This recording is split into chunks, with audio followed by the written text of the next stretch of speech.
1000 కిలోమీటర్ల తీర ప్రాంతం ఏపీకి సంపద సృష్టించే అత్యద్భుత వనరు.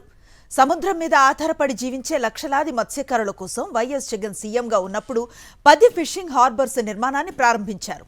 2 ఏళ్ల క్రితం అధికారంలోకి వచ్చిన చంద్రబాబు ప్రభుత్వం ఫిషింగ్ హార్బర్లపై కుట్రలను మొదలుపెట్టింది. ప్రభుత్వానికి ప్రజలకు ఆదాయాన్ని సమకూర్చి పెట్టే ప్రతి దాన్ని ప్రైవేట్ చేయడం చంద్రబాబు నైజం. అలాగే ఫిషింగ్ హార్బర్లను కూడా ప్రైవేటు సంస్థలకు అప్పగించడానికి కుట్రలు చేస్తున్నారు. దీనికి వ్యతిరేకంగా జువ్వలదిన్నె మత్స్యకారులు ఉద్యమిస్తున్నారు. వారికి అండగా నిలిచేందుకు మాజీ సీఎం వైఎస్ జగన్ జువ్వలదిన్నెలో పర్యటించబోతున్నారు. ఈ నేపథ్యంలో సాక్షి ప్రత్యేక కథనం. రాష్ట్రంలో మత్స్యకారులకు ఉపాధి కల్పించడం, రాష్ట్ర ప్రభుత్వానికి ఆదాయాన్ని సమకూర్చడం, కోస్తా ప్రాంతంలో మౌలిక సదుపాయాలు పెంపొందించడం అనే లక్ష్యంతో వైఎస్ జగన్ సీఎంగా ఉన్న సమయంలో 10 ఫిషింగ్ హార్బర్లు, 6 ల్యాండ్ సెంటర్ల నిర్మాణం ప్రారంభించారు. వీటితో పాటే 4 పోర్టుల నిర్మాణం కూడా మొదలుపెట్టారు. 1000 కిలోమీటర్ల పొడవైన తీరంలో ప్రతి 50 కిలోమీటర్లకు ఒక హార్బర్ లేదా ఫిషింగ్ హార్బర్ ఉండేలా వైఎస్ జగన్ నిర్ణయం తీసుకున్నారు. జగన్ మొదలుపెట్టిన హార్బర్ల నిర్మాణ పనులన్నీ దాదాపు పూర్తయ్యే దశకు చేరుకున్నాయి. కొన్ని పూర్తయ్యాయి కూడా. అయితే 2024లో చంద్రబాబు మళ్లీ ముఖ్యమంత్రి కావడం రాష్ట్ర ప్రజల దురదృష్టమనే చెప్పాలి. చంద్రబాబు సీఎం కాగానే వైఎస్ జగన్ ప్రారంభించిన, అమలు చేస్తున్న సంక్షేమ అభివృద్ధి పథకాలన్నీ నిలిపివేశారు. వాటిలో ఫిషింగ్ హార్బర్లు, పోర్టులు కూడా ఎక్కడివక్కడ నిలిచిపోయాయి. కాగా అప్పటికే పూర్తయిన ఫిషింగ్ హార్బర్లలోనికి కూడా మత్స్యకారులను వెళ్లకుండా అడ్డుకుంటున్నారు. ఒక్కొక్కటిగా అన్ని హార్బర్లను ప్రైవేటు సంస్థలకు అంటే తన బినామీలకు అప్పగించడమే లక్ష్యంగా చంద్రబాబు పావులు కదుపుతున్నారు. ఇప్పుడు తాజాగా నెల్లూరు జిల్లా జువ్వలదిన్నె ఫిషింగ్ హార్బర్లోని 29 ఎకరాల స్థలం ఒక ప్రైవేటు డిఫెన్స్ సంస్థకు అప్పగించడానికి సిద్ధపడుతున్నారు. ప్రభుత్వ నిర్ణయాన్ని అక్కడి మత్స్యకారులు తీవ్రంగా వ్యతిరేకిస్తున్నారు. చంద్రబాబు 4వ ముఖ్యమంత్రిగా ఉన్నారు. కానీ తన అధికార జీవితంలో ఒక్కటంటే ఒక్కటి కూడా మత్స్యకారుల కోసం ఫిషింగ్ హార్బర్ను నిర్మించలేదు. వైఎస్ జగన్ మాత్రమే మత్స్యకారుల ఉపాధి అవకాశాలు మెరుగుపరచడం, వారి ఆదాయాన్ని పెంచడం కోసం తపించారు.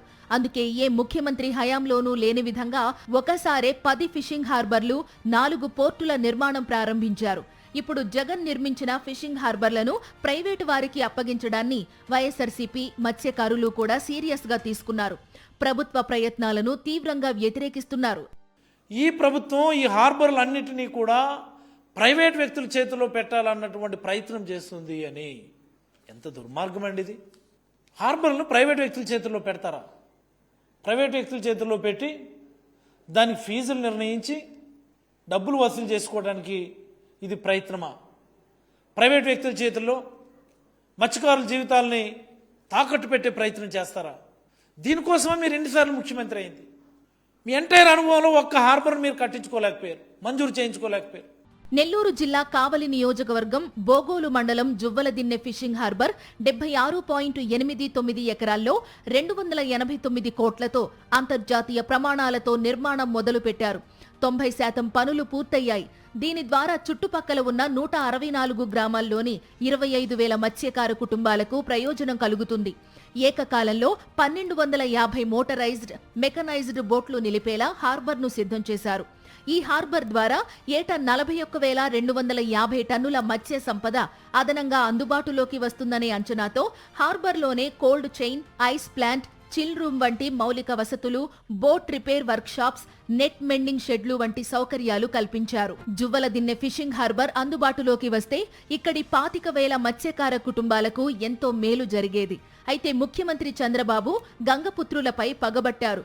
వారి అభివృద్ధిని, ఉపాధిని అడ్డుకునేందుకు కుట్రలు చేస్తున్నారు. ఒక ముఖ్యమంత్రి చేయకూడని అభివృద్ధి నిరోధక పనులన్నీ చంద్రబాబు చేస్తున్నారు. మత్స్యకారుల జీవితాలను అంధకారంలోకి నెట్టేసేలా జువ్వలదిన్నె ఫిషింగ్ హార్బర్ను నిర్వీర్యం చేస్తూ సాగర్ డిఫెన్స్ పరిశ్రమ పేరుతో హార్బర్ను ప్రైవేటు పరం చేసేందుకు కూటమి ప్రభుత్వం సిద్ధపడింది. దీనిపై సర్వత్రా వ్యతిరేకత వ్యక్తమవుతోంది. మత్స్యకారులకు అండగా నిలిచేందుకు మాజీ ముఖ్యమంత్రి వైఎస్ జగన్ జువ్వలదిన్నెలో పర్యటించనున్నారు. జగన్మోహన్ రెడ్డి గారు ప్రాథమికంగా మొదట మనం ఫస్ట్ ఫేజ్ ప్రారంభిస్తాం, ఆ తర్వాత దాన్ని విస్తరిస్తామని చెప్పడం జరిగింది. ఫస్ట్ ఫేజ్లో ఈరోజు ఉన్నటువంటి ఆ 164 గ్రామాలకు సంబంధించినటువంటి పడవలు నిలుపుకోవడానికి ఇబ్బందికరమైనటువంటి పరిస్థితులు ఉన్నాయి. కంజెషన్ ఉంది. అటువంటి నేపథ్యంలో తీర ప్రాంతాన్ని తీసుకువెళ్ళి సాగర్ డిఫెన్స్కి అప్పచెప్పడం, ప్రైవేట్ సంస్థలకి దానివల్ల ఈరోజు మత్స్యకారులకు సంబంధించి వాళ్ళకి అనువైనటువంటి ప్రదేశం, వాళ్ళకి అవసరమైనటువంటి ప్రదేశం కోల్పోతున్నారు. దానితో పాటు డిఫెన్స్కి సంబంధించినటువంటి వాళ్ళకి వీళ్ళు కార్యకలాపాలు నిర్వహిస్తారు కాబట్టి సాగర్ డిఫెన్స్ అనేటువంటి వాళ్ళు దానివల్ల వీళ్ళ రాకపోకలకు ఇబ్బంది కలుగుతాయి. కాబట్టి ఈరోజు వాళ్ళ తీర ప్రాంతాన్ని కోల్పోతున్నారు. వాళ్ళకి దాంట్లో ఉన్నటువంటి దాదాపుగా 79 ఎకరాల స్థలంలో 39 ఎకరాలు, దాదాపుగా 29 ఎకరాల చిల్లర దాదాపుగా కోల్పోయేటువంటి పరిస్థితి ఏర్పడింది. YS Jagan Juvvaladinne fishing harbour నిర్మించి మత్స్యకారుల దశాబ్దాల కలను నెరవేర్చారు. ఇప్పుడు చంద్రబాబు ప్రభుత్వం హార్బర్ను సాగర్ డిఫెన్స్ కంపెనీకి అప్పగించేసి మత్స్యకారుల కడుపు కొడుతోంది. హార్బర్లోనే ఆ కంపెనీకి భూమి ఎందుకివ్వాలని మత్స్యకారులు ప్రశ్నిస్తున్నారు. తీరంలో మరెక్కడా భూములు లేవా అని నిలదీస్తున్నారు.